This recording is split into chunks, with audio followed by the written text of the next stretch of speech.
It's November 22nd, 2003, in the town of Wairoa, on New Zealand's North Island.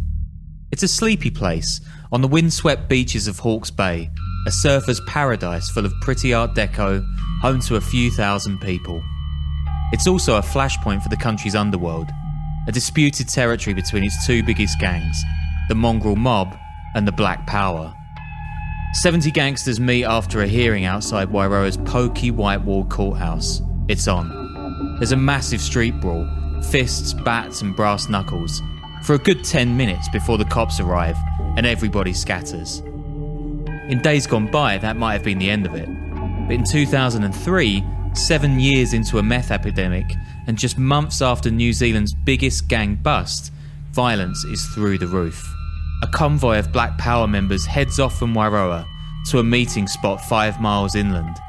But 2 Mongrel mobsters have waited in the bushes, dressed in camo gear and carrying rifles. One of them fires at the convoy, hitting a 29-year-old man, Henry William Waihape, killing him on the spot. Then they flee into the greenery. Extreme violence isn't new to New Zealand's biggest outlaw gangs, but murder's something that used to only happen rarely. Now it's in the news every other week. This is what happens when you throw millions of dollars and a potent new drug at bikers who've been causing mayhem for decades. And it's not just the locals in charge anymore. There are former Yugoslav hitmen, Vietnamese money launderers, triads, Burmese meth lords, and even South American narcos. And that's filtering directly out onto the streets of snoozy little Wairoa. 2 are charged with Waihape's murder. Cops declare their investigations a success. But this is just the beginning of a fearsome escalation of New Zealand's organised crime trouble. And in the years to come, this Pacific Island paradise will witness gang violence the likes of which it's never seen before. Welcome to the Underworld podcast.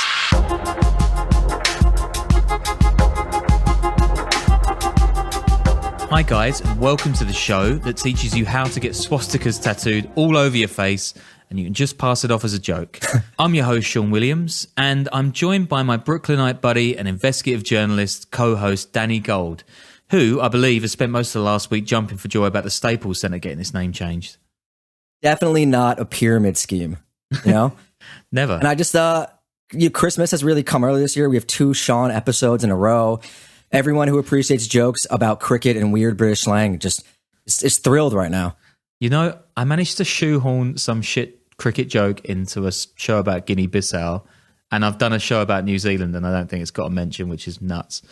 So as ever, we've got the Patreon going strong. We've got interviews going up there pretty much all the time. Get your Q&A questions in soon too, because we're going to do that episode before long. We've got merch. Anything else I'm missing, Danny? Patreon.com/The Underworld Podcast. You know, holiday season's coming up. If you're bored of the conversations you're having with your loved ones, why not get them membership so they can talk about something interesting? Or underworldpod.com. You go there, click on the merch, get them a t-shirt. You know, make it happen. Make us happy. Yeah, that's a nice way to put it. So, Aotearoa, New Zealand, to give it its full name. So that's this stunning place, Lord of the Rings. It's rich. You've got Taika Waititi, the All Blacks. My partner's a Kiwi, actually. I spent a bunch of time there this time last year. I think we recorded a couple of shows from out there. It's amazing. It's easily as beautiful as people say. In many ways, a little utopia. And it's pretty safe too. Everyone I've ever met from New Zealand when traveling has been just completely insane, but, you know, like in a good way. That's really all the insight I have into the country. Yeah, I think they like to think of themselves as like the Canada to America, but them to Australia. But I'm probably going to piss off about all of our Australian listeners by saying that.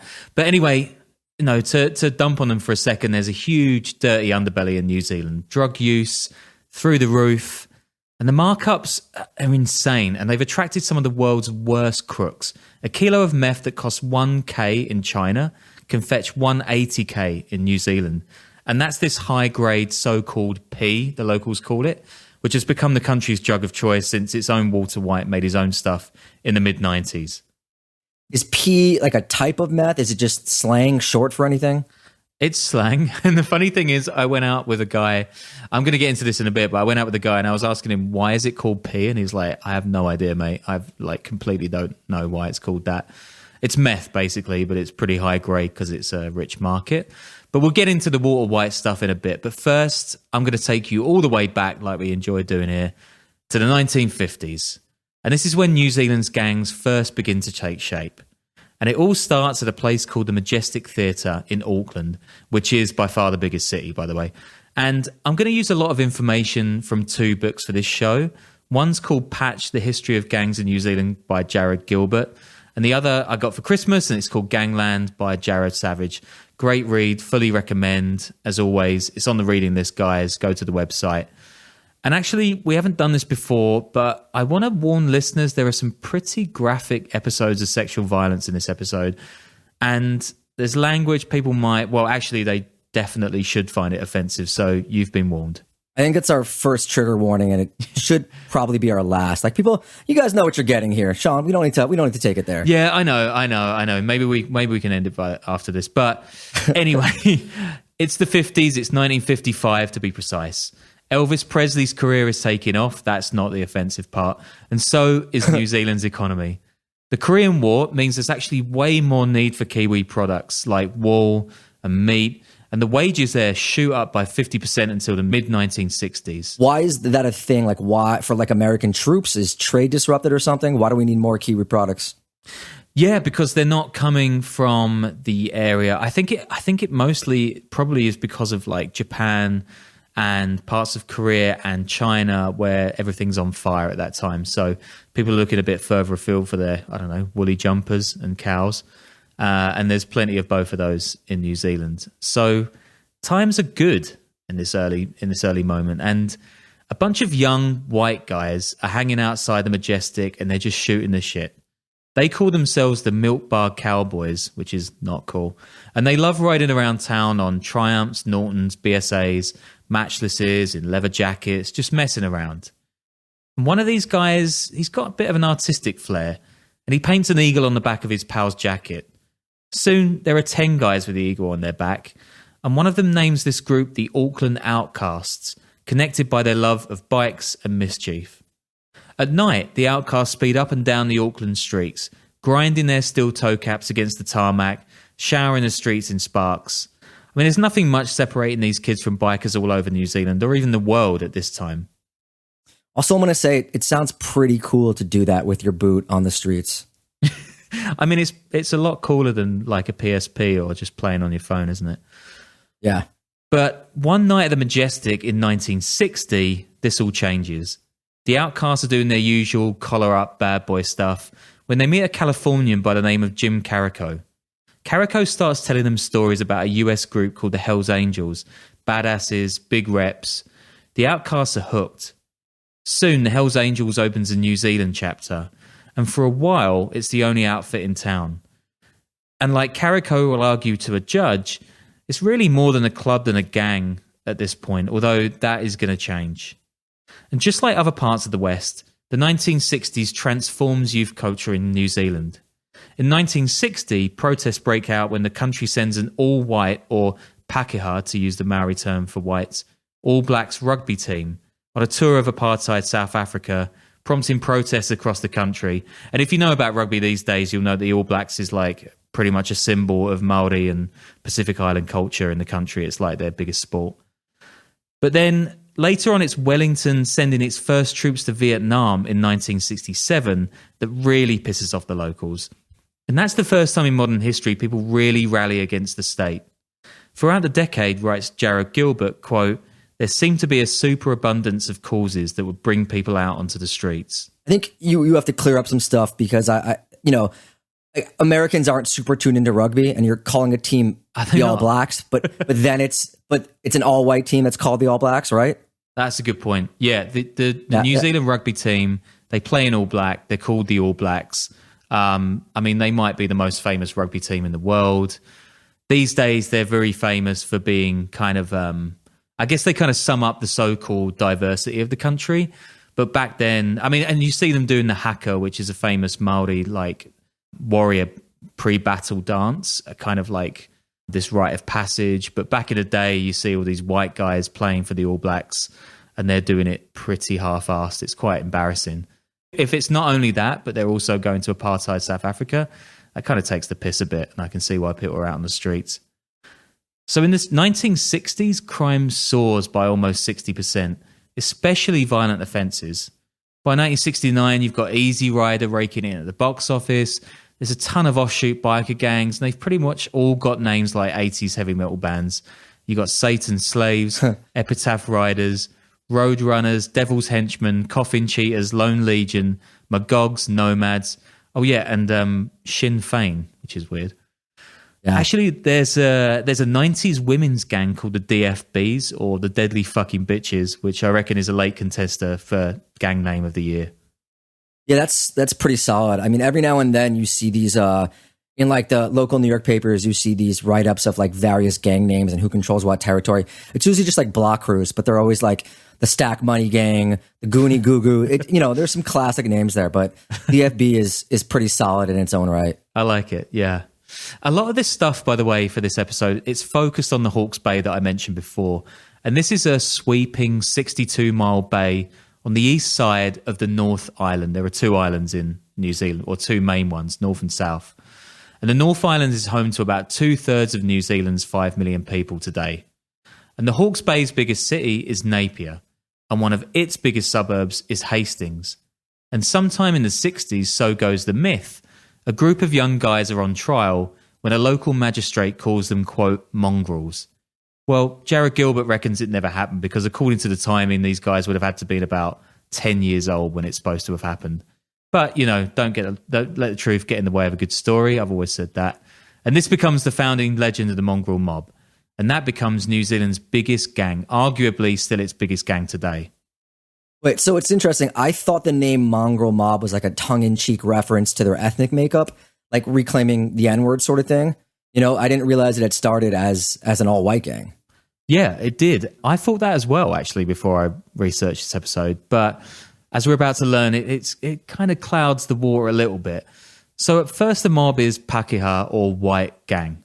But in the late 60s and 70s, more Maori and Pacific folks, that's people from islands like Samoa, Fiji, Tonga, they moved from rural areas, mostly in the country's far north, into cities like Auckland and the capital, Wellington.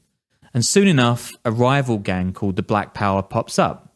We're going to dive into them a lot more soon, but at this point, in the early 70s, it's pretty much still all about the Mongrel mob.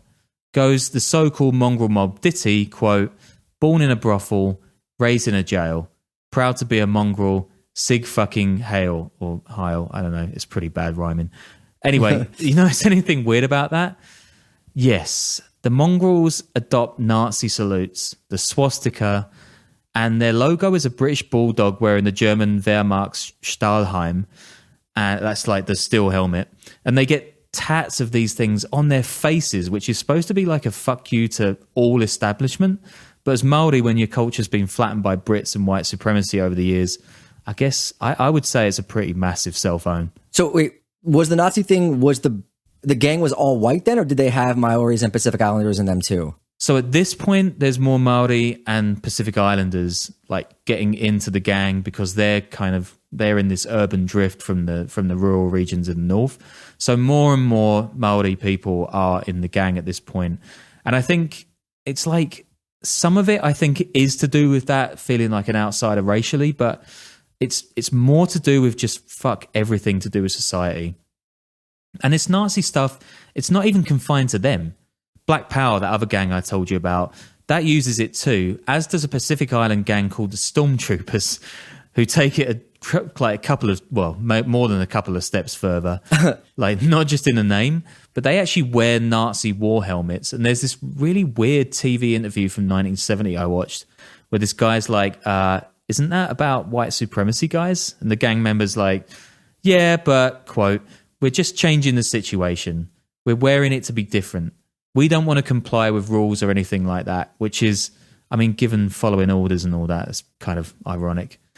Says Newsweek at the time, quote, they have since embraced symbols associated with Hitler, insisting that this was an anti-establishment rather than an anti-Semitic practice.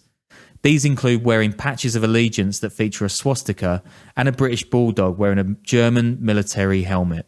I think this was pretty common in biker gangs in the US too around the same time. Like, you know, they even used to do stuff like make out with each other just to mess with the squares, you know? That reminds me of a story I heard about a football tour, but yeah. Yeah, it's just banter, right? So this is a gang member, by the way, called Te Tahaya Whereroweroa, speaking to the mag. That's Newsweek. Quote, I didn't really look at it in depth with Hitler and all that sort of stuff. I just grew up knowing it was mongrel mob, but it's positive as. It's come away from fuck the society and all that kind of stuff. And in 2011, this stuff actually makes headlines again when a gang member is arrested for shouting Sieg Heil at police on New Year's Eve. Don't do that, guys. When a judge asks him what it actually means, he says it's, quote, just another way of saying hi to the bros. Yeah, that's such a good excuse for anything right there. That is the ultimate banter defense. I'm really like, this is about as being as offensive and outside society as it's possible to be. Same goes for this barking the mongrel mob do to greet each other. And I mean, just about everything else they do, really. In the early days, it turns from a rowdy drinking club to something way more sinister. Here's an early member called Gary Gerbers, quote, we would fight people wanting to join the gang ourselves and see what they could do. Or else we would send them in against terrible odds, wait a while, and then go in and smash them. That's the other guys they're sending these recruits in to fight. It was all about muscle. We hated bikers, and the only other gang were the Hells Angels.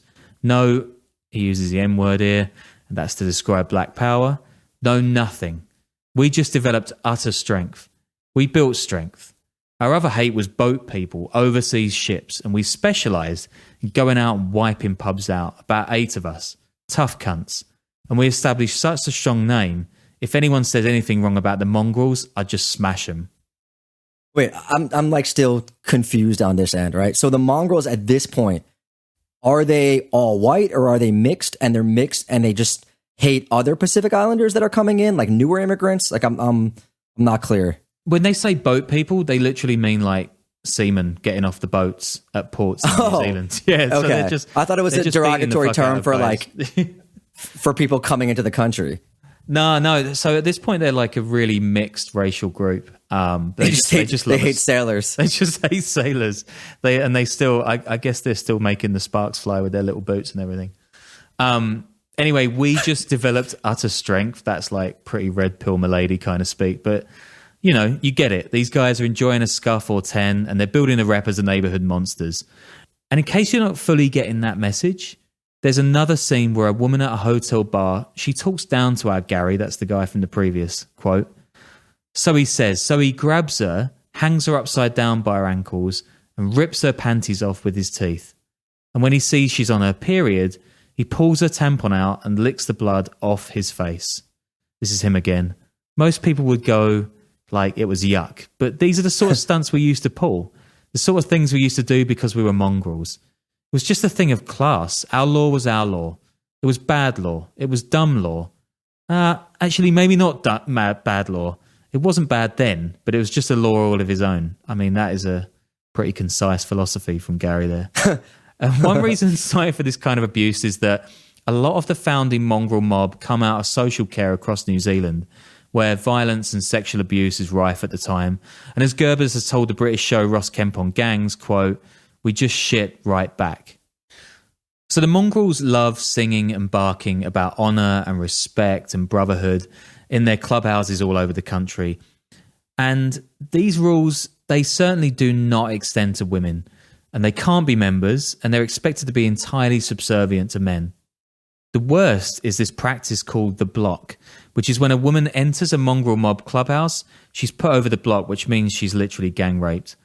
The last prosecuted case of this is in 2008, and the most infamous episode comes in 1987, when a 16-year-old girl named Colleen Burrows is heading to get fish and chips for her family in Napier in the Hawke's Bay.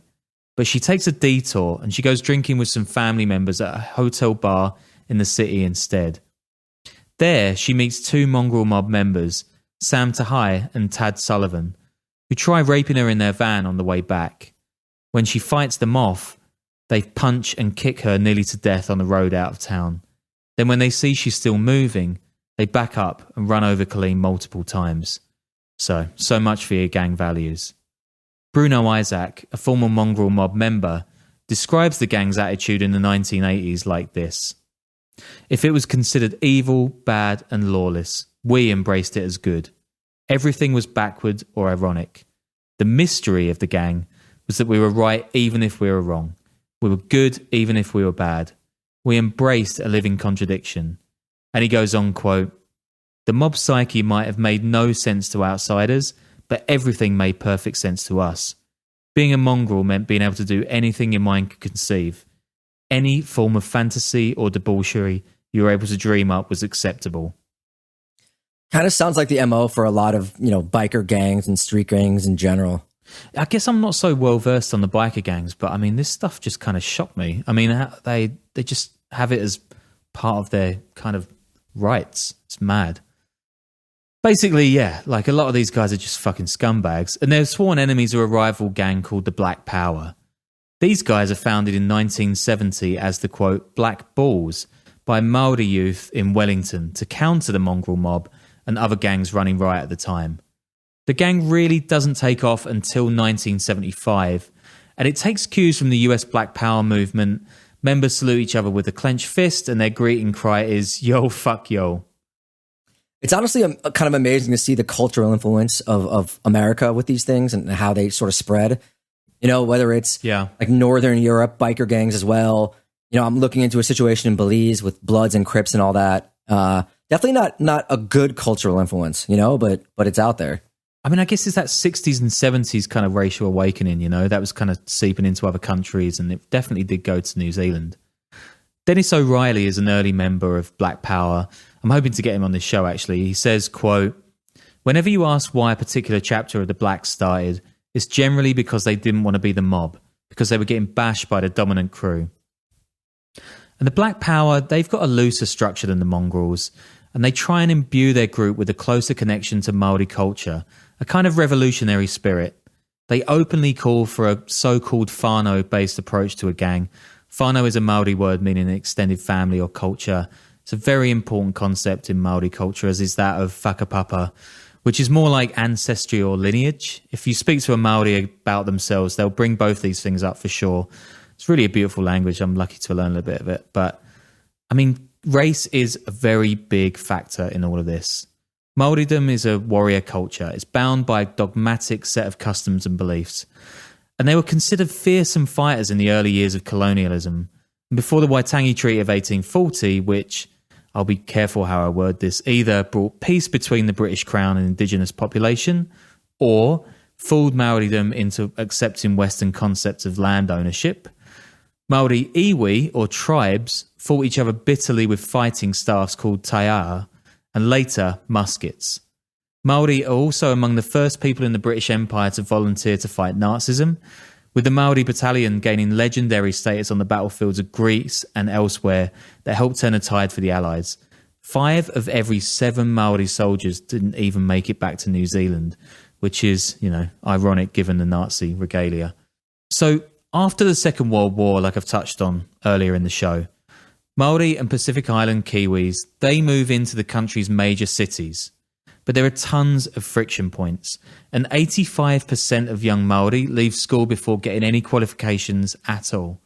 Their language is being squashed in society, and government attempts to, quote, pepper pot Maori and white homes among each other in the 60s fall flat when neither ethnic group wants to live with the other.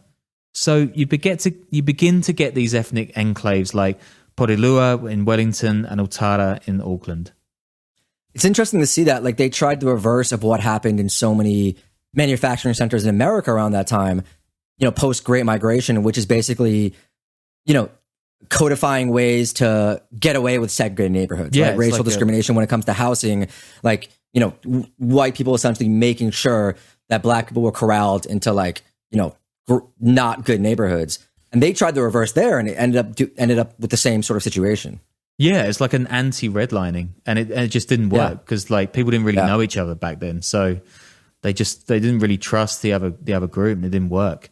And these two places, Porirua and Otara, they're still hotbeds of crime today. I mean, there's this image outside of New Zealand, I think, of indigenous rights being way better than they are in, say, the States or Australia.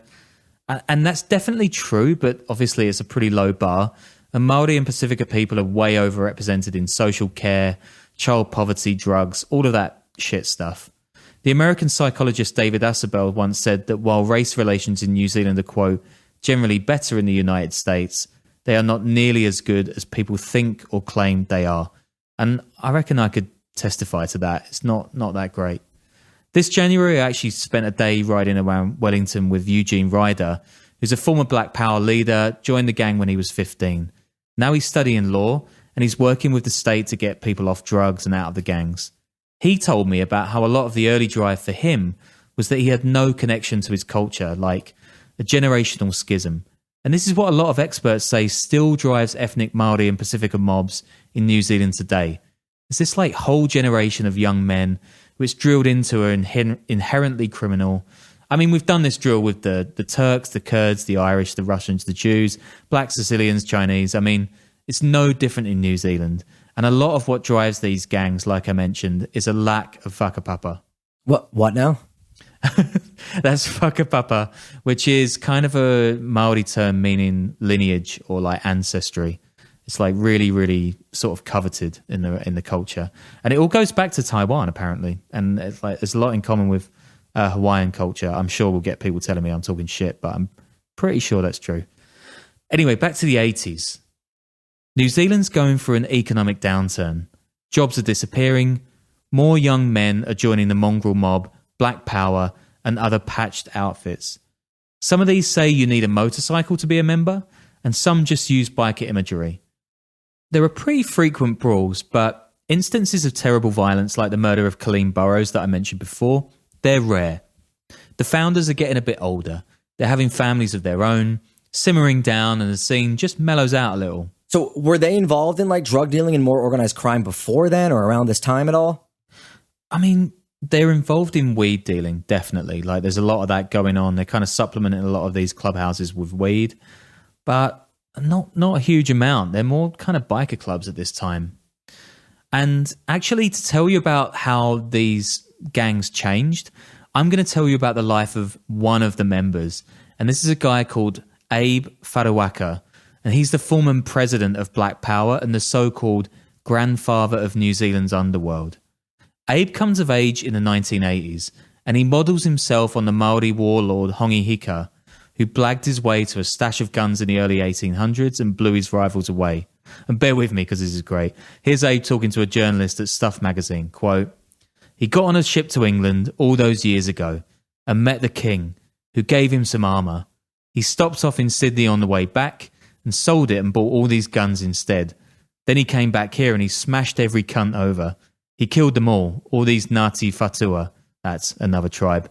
"Bang, bang, bang. That's gangster." I mean, he's not wrong. It is very gangster, but also Stuff magazine, man. What a throwback. Oh, yeah, that's not the Stuff magazine we know. That's actually the biggest like magazine in New Zealand, which is completely different, which is weird. Okay, Why never do mind. they call it Stuff? Yeah. I kind of want Abe to do history lessons like Dan Carlin's History, but through Abe, where everyone smashes cunts. And this story goes on, quote, "Farawaka is the eldest gang leader in the country, the grandfather of New Zealand's underworld, an avid reader, globetrotter, and entrepreneur, variously fueled and hobbled by his unremitting appetites for methamphetamine and prostitutes. Farawaka has been to the top, and he's lost everything." Sounds a bit like you, mate. This guy's a nutcase, basically, and he spent ages behind bars for all kinds of offences, including drugs, of course. He grows up in a massive family post-World War II, when Maori leave the northern landscapes and they move down into the cities. He drops out of school after a couple of years because he can't afford a uniform, and he works a bunch of dead-end jobs before starting a so-called Cindy, or a syndicate, of pool players, who gets in a ton of fights before teaming up with Black Power and becoming key members. That's the syndicate. In the 70s and 80s, there's a political drive in New Zealand to bring the gangs on side, and Abe works with the government to get his boys into work, building a 3,000 square foot complex in Auckland called The Factory, and that employs 200 people and trains them up in a bunch of different trades. Allegedly, Abe gets a ton of cash from the state after a late night face-to-face drinking session with then Prime Minister Rob Muldoon. This seems successful, integrating the gangs into trade skills and real jobs. Yeah, it does. It seems that way. And says Jared Gilbert, quote, "For a while, Abe Fadawaka was the most successful gang boss in the country. He built a fairly phenomenal empire. They weren't just reliant on government contracts, they had all sorts of schemes running." By this point, it's the late 80s, and Abe's been hailed as a champion of the Maori people. He's on regular trips to the Beehive, that's the Parliament building in Wellington, and he even publishes a Te Reo language newspaper, that's the Maori language. Everybody loves this guy. And that means cash. Unheard of for a local crook at that time, Abe jets off on holidays in Asia, splashes six figures on LA shopping trips, and he owns a collection of 18 Harleys, a purple caddy, and a stretch limo. But, shock horror, it's all going to come crashing down. First is the 1980s financial crash, which hits New Zealand a little later than other countries. I think we've mentioned it, like all over the world. Gangs just like shot up in the mid-80s. That dries out the public's appetite for the work schemes in New Zealand. And then it's discovered that Abe's been juking the system all along, getting loan on top of loan, paying phantom employees and overcharging for work. And he's never officially caught for that. But with the work schemes gone, Black Power has to look for other ways to make money. So Abe and his boys turn to the black market, of course, pimping, selling weed and other drugs out of so-called tinny houses. He called the house he ran his drug empire from the Marae, which is a Maori meeting spot, a kind of a town hall. You see them all over New Zealand. And he's making 5 figures daily throughout the 90s. Abe's getting into meth at this time, and in 2003, people raid the Marae. Abe is off his head smoking a pipe, and he gets 8 years prison time. Says Abe, quote, "I'm not a person to cry over spilt milk.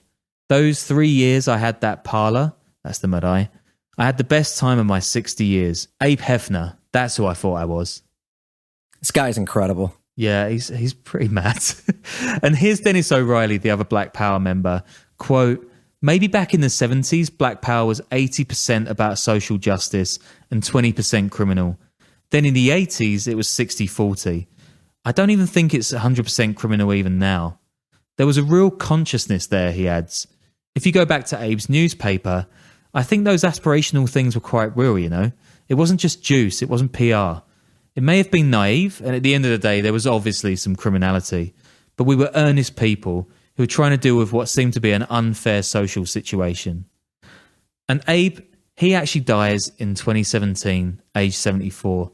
But as you've heard, his life kind of epitomizes this huge change within the New Zealand underworld. And this massive change, like it all kicks off with a guy named William Wallace. No, not that one. Dale, cut the bagpipes. This one is a chemist who, in 1994, age 54, is let go from his job at Air New Zealand, a national carrier. It's a crushing blow to Wallace. And as Jared Savage writes in Gangland, quote, "Wallace suddenly found himself on the scrap heap." I mean, does this sound a bit Walter White to you? Very much so. Yeah, and it's going to get more so. I mean, first Wallace opens an electroplating shop in Otahuhu, South Auckland. I'm really struggling with the Maori names. And he works long, long hours to support his family. 4 years later, and hey presto, Wallace sells the business and he starts splashing the cash. There's $40,000 on a sports car, 100 grand up to do some Italian race cars up, 70 grand on an industrial unit, another 70 grand on a stone wall around the Wallace family home, and holidays paid in cash. I mean, that's pretty decent going for a 4-year electroplating firm, right? And by the way, electroplating is just the process of putting metal coverings on stuff chemically, but you knew that. Anyway, Wallace is on a roll. So he buys another industrial spot, bigger this time, in the western suburb of New Lynn. And it's kitted out, 3-phase electricity, massive extractor fans, desiccator jars and other stuff used in high-end chemistry. Then there are shells all over the place, and they're full of chemicals like ephedrine, hydrochloric acid, red phosphorus. None of it's got anything to do with electroplating, oddly enough. By 1996, cops have been getting wind of a new substance in town. Kids are calling it P, and it's causing all kinds of mayhem among New Zealand's biker gangs. But there's absolutely no clue where this stuff is coming from. Soon enough, however, Informants pass on the name of a middle-aged chemist working out of a nondescript shack outside town, and police launch Operation Surf, hooking cameras up to the New Lynn address and listening in on phone calls. It turns out Wallace is making high-grade P, or meth, and his plan is to make just enough to retire on before he gets out of the game. It's always good to set your targets, but I feel like anytime anyone makes that plan, they just kind of let it run afterwards. Like me with shitcoins. then you lose it all. How many you got? How many you got these days? Have you lost it already? No. Let's not talk about that. Okay. But patreon.com/the Underworld Podcast. Make it happen. So similarly for Wallace, he gets no such luck. In 1997, cops raid the joint, turning it upside down and finding, among other things, almost 100 grand stuffed into a biscuit tin and a book called Secrets of Meth Manufacture, which is quite damning, I'd say. There's enough precursor drugs in the lot to make $2 million of P.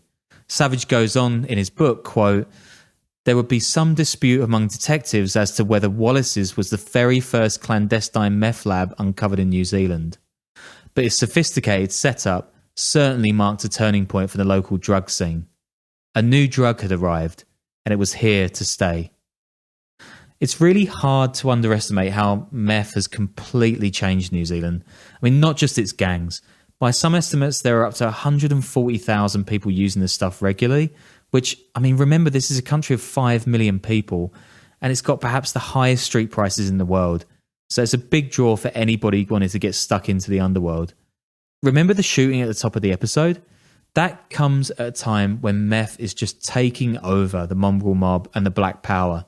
And leaders are getting deeper into drugs, fucking each other over, fighting, getting nastier for sure. In 2001, cops in Christchurch, the country's third biggest city, launched something called Operation Crusade, putting undercover officers among the gangs, tapping wires, carrying out surveillance, the lot. And what they find is staggering. Every single gang in the city is smuggling meth, taking it just like Abe did, imploding and getting more and more violent. In the Hawke's Bay, there's a succession of attacks and murders, and the cops are up on the lot. By 2002, police bring charges against 16 gang members at a mass trial in Christchurch, which is the biggest in Kiwi history, and they get sent down for over 70 charges, including drugs, firearms, violence. Were they in drugs at all before this? Like, was there cocaine, heroin, anything like that? Or was meth really just this thing that completely changed the makeup of these gangs and how they operated? As far as I can tell, like I said before, like the weed was really big with the gangs. There was some coke floating around, but not much. It's really like that mid-90s switcheroo that's just like changes the whole face of the gang culture in New Zealand and the country, really. Like every gang went from 0 to 100 and they were all dealing meth within like a year or two. So this giant Christchurch court case, it's big news. And as you'd expect, it causes chaos among the gangs. That year, in the Auckland suburb of Otara, one of those depressed neighbourhoods I spoke about before, a street gang called the Killer Beez is christened by a well-known local kickboxer called Josh Masters. And he breaks off from the larger Tribesman Motorcycle Club, which is a big Maori outlaw biker gang. Masters, he's a bit of a street entrepreneur. And he's a big scary fella too. Born in 1978 in Otara, he's a good rugby player. I mean, for American listeners, rugby is like American football, but without all the body armor and family annihilators. Like, he's really good at that. And by 21, he's a patched up tribesman gangster. And at this time in the late 90s, there's a growing discontent with the old guys who've carried these clubs for so long, with their rules and regs and whatnot. And kind of taking their cue from the LA race riots and West Coast rap, a bunch like these guys split off into smaller mobs. Masters raps under the pseudonym Gravity. According to Jared Savage, quote, "Masters was tough, strong and fearless. He was also handsome and charming and had genuine leadership and business savvy. Only Masters sees a bit more than that. He sets up something called Colorway Records and he raps himself. He's charismatic and youngsters flock to him. Media start worrying about all these kids getting a so-called master's degree." Oh, that is solid. I mean, whatever editor or writer coined that is like, give them a raise. It takes a lot to get an okay from you and stuff like that as well. So we need to reach out to that guy. That's just good. Then in 2008, Josh Masters heads with a bunch of his boys to a showdown with tribesmen in South Auckland over, you guessed it, meth shipments. And this ends in a shootout and 2 people injured. Little does Masters know, but Kiwi cops are already onto him as part of Operation Leo, which seizes hundreds of thousands of messages until May 2008, when it swoops, arresting 43 of his Killer Beez members, 500,000 drugs, cash, stolen property and bikes and cars. By 2010, age 30, Masters is sentenced to 10 years on money laundering and drugs charges. On April 26, 2019, Masters is riding his Harley by a dealership when a former friend, a giant guy called Okositino Tae, who's now a member of the tribesman outfit himself, shoots Masters in the arm with a 9mm semi-automatic pistol. The bullet ricochets off Masters' bones and lodges in his spine, paralysing him. He crashes and the bike falls on top of him, nearly killing him. Ty just walks towards Masters, pointing the gun at his head. When he's right in front of his old pal, Ty pulls back the slide and squeezes the trigger. But nothing happens. Ty's forgotten the gun automatically loads another bullet into the chamber, and he's jammed it. He tries again. Again, nothing. Finally, Tay walks up to Masters, and he aims the barrel directly at the fallen gang leader's temple. But the gun just keeps on jamming. Ty calmly heads back to his car and drives off. But he meets with senior members of the Killer Beez and tribesmen that evening to make sure there's not a war. And he turns himself in to cops later on. Last May, that's May 2020, a judge sentences Tay to 7 years in prison. That's it, huh? They really don't do the whole send criminals to prison thing there. No, I mean they've got prisons unlike Guinea-Bissau, but I think they're on the softer side of the sliding scale that we normally look at. So we're really up to speed now, and we've got old patched gangs like the Mob, Black Power, street gangs like the Killer Beez, and there's a whole shitload of meth. And this is the point when the Australian government does something amazing, and it decides to take a massive dump on its neighbour and strip 501 convicted criminals of their Aussie citizenship and deport them back to New Zealand where they either grew up or have family heritage. This is like the genesis of MS-13 becoming massive all over again, you know? Oh, man, I didn't even draw that line, and it's almost entirely the same. Well, I guess in the US, a lot of them didn't have citizenship. So they were, I mean, some of them had barely spoke Spanish or grown up mostly in the US or would come over when they were babies and became these gangsters that they just shipped back to El Salvador when the country couldn't handle what was going on. And, that's how the gangs grew immensely, shipping out gang members from America into El Salvador, just like they did here, shipping out gang members from Australia into New Zealand. Yeah, I mean, Australia and New Zealand are super tight, as you'd imagine, politically, but this move from Australia has really put a fire up the New Zealanders. They really don't like it.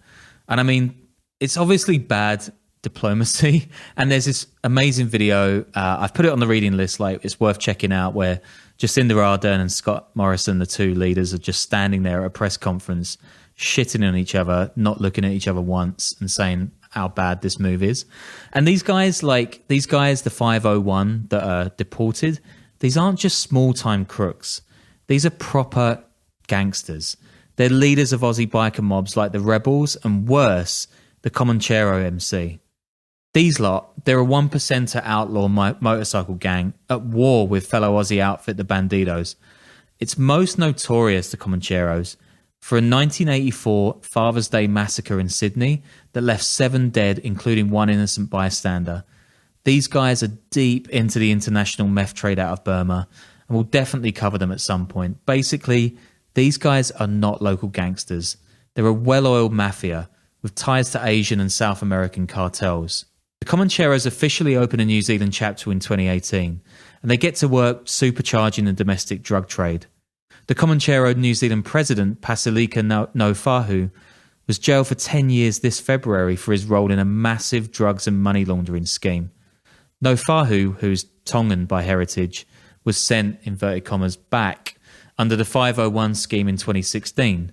Says the judge at his sentencing, quote, Mr. Nofahu's resurrection of his gang affiliations and his resort to offending in Auckland was virtually guaranteed when he was deported to New Zealand. The Comancheros even command a special wing at Auckland's Mount Eden prison. The Comancheros are an exclusive club. They're very picky about who can join them outside prison, an employee tells the New Zealand Herald. They wear flashy suits and they drive nice cars. They don't necessarily do all the dirty work, but they have a lot more money than other gangs. So I was kind of picturing, dirty leather vests and handlebar mustaches, but this seems quite different than that. Well, they kind of are that as well. It's really weird. They combine so many different aesthetics of different gangs. Like we'll definitely do an episode on these guys because they're dark motherfuckers, but they're interesting. And as if they've been listening to this pod, Nofahu and his boys, they're busted when cops get into Instagram posts of them with stolen bikes, Always. cash. I know, right? You name it. These guys use their social media wealth to attract new recruits, especially so-called clean skins. That's guys without criminal records who can help ship product, of course. So them, the rebels, bandidos, and Mongrels, that's a biker gang that started in California, they all do their thing hanging out in casinos in Phnom Penh or go-go bars in Pattaya, liaising with cartels like that of Seichi Lop Syndicate, which is the biggest drug empire in the world by an absolute mile. Apparently, some of these groups also use ethnic Vietnamese money laundering gangs out of Australia to wash their money. Like I said, it's a well-oiled machine and it's making millions of dollars. According to Jared Savage, quote, police call these independent operators international cash controller networks. Their presence in New Zealand in 2017 was a new development and a stark illustration of the growing cunning and sophistication of the country's latest organised crime evolution. So now you've got a global menagerie of dickheads arriving mostly in Auckland to ship great quantities of meth and cocaine. You've got former Yugoslav paramilitaries, Chinese triads, Vietnamese money launderers, Australian bikies, Colombian narcos. And the mob and black power, they're just sort of existing as a parallel, lower-level gang network these days. I mean, they've definitely got their own small distribution and sometimes even production, but not on the levels of the folks coming in via Auckland's International Airport, which has seen tons of activity in recent years. This year alone, corrupt baggage handlers are suspected to have brought in 250 kilos of meth from the airport on cargo flights, alongside cash and small arms. So they're importing it now. Before they were manufacturing it, and now they've turned into an importing economy. Yeah, pretty much. Like with the advent of these international gangs that are coming in that are basically bigger and badder than the locals, they can bring the stuff in from Southeast Asia instead. And it's 5 million people, that's a big enough market to make it worth it? Apparently so. I mean, the markups are just gigantic. The profits are so huge that people are just getting into it from all over the world. Says Customs Manager of Intelligence Bruce Berry, it shows that organised crime in New Zealand is becoming more sophisticated in subverting systems at the border. This was a transnational job. The traditional higher volume markets are now well saturated, and the organised crime groups are now looking for their share in a lucrative market. That's New Zealand, of course. And I mean, the stuff that's coming in now is coming in from Kuala Lumpur, Malaysia. A 10-kilo shipment was allegedly brought in from LA this July. So cocaine is also making its way to New Zealand in greater quantities, of course. A decade ago, the total amount of coke seized in the country was just 3 kilos. Now, consignments of dozens of kilos are being picked up all over New Zealand. And I mean, this is pretty small fry still compared to other parts of the world, of course. But with street prices up to 4 times that of the US, Mexican cartels have entered the fray, working with the Comancheros to flood New Zealand with high-grade South American cocaine. In 2016, police seized a 3-foot-tall Diamante horse's head, I can't even say that straight face, stuffed with 77 pounds of coke that's come in from a plane from Mexico to Auckland. And that's the biggest cocaine impoundment on New Zealand's history. But it's just a taste of things to come. As recently as this June, a Kiwi sting called Operation Trojan Horse, very sly, arrests 35 people for a massive meth smuggling ring. And all of them, every single one, is a recent deportee from Australia. I mean, that's how big the problem of these 501 is. The meth the Comancheros are dealing comes from the Sinaloa cartel, one of New Zealand's top cops has claimed. The bikers have bought 5 kilos for $3,000 in Mexico, with a potential $300,000 profit in New Zealand. The Sinaloans have slashed local prices too.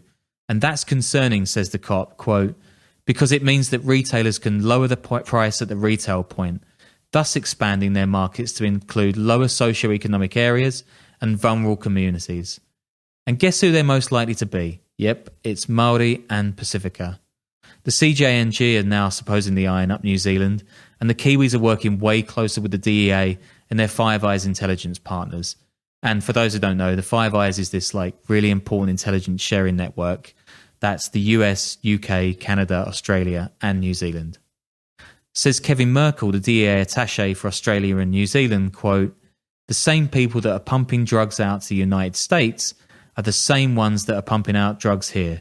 If they see potential to make more money, they're going to do it. And the extra money has brought corruption. Kiwi law enforcement calls this insider threats. For example, an entire shipping container went missing off the back of a truck in 2019. And that same year, a cop named Vili Tokolo used his access to search a national crime database and feed it back to gangsters. I mean, honestly, if you type Mexican cartels New Zealand into Google, you're going to find a steady supply of seizures, arrests, violent incidents. It's really swelling up in the country. The cartels really take the expansion game seriously, especially with new markets that are, opening up. It's the ultimate form of capitalism, the cartels. And this has done something pretty crazy to the local biker gangs, right? They've kissed and made up. So gang leaders have already come together to show solidarity with Muslims after the 2019 Christchurch massacre, which was also carried out by an Aussie who'd studied hate in the US, by the way. And last year, the Mongrel mob and Black Power officially joined powers to try driving out the Comancheros. They show this by performing a joint haka. That's the Maori war dance you might know from the All Blacks rugby team that I mentioned at the start, at the funeral of Black Power President Fenu Sarge McKinnon. Says McKinnon just before his death, quote, I no longer see the Mongrel mob as my enemy. I see you fellas as my brothers. Everyone is coming against us. Everyone that is not Black Power or Mongrel mob, we have to consider to be against us. Are they doing more than these united dances? I mean, are they teaming up? Is there violence with them against these international crews that have come in? I mean, as much as I can tell, not a great deal. But, it's lockdown. So maybe once it all COVID goes away, then they'll start kicking off. But there you have it. I mean, it's kind of a mad cycle of gang crime where, once again, almost 2 centuries later, Maori are clubbing together to fight an invading force. Only this time, it's not the whites and their land, but the Comancheros and the Latin American narcos. And it's all over meth, coke, and the future of the Kiwi underworld. Nicely wrapped up right there, man. Thank you very much. Yeah, I hope that was interesting. Yeah, patreon.com. So that's the Underworld podcast for more. And I don't even know what we're going to have next week, but it'll be good. I promise you that.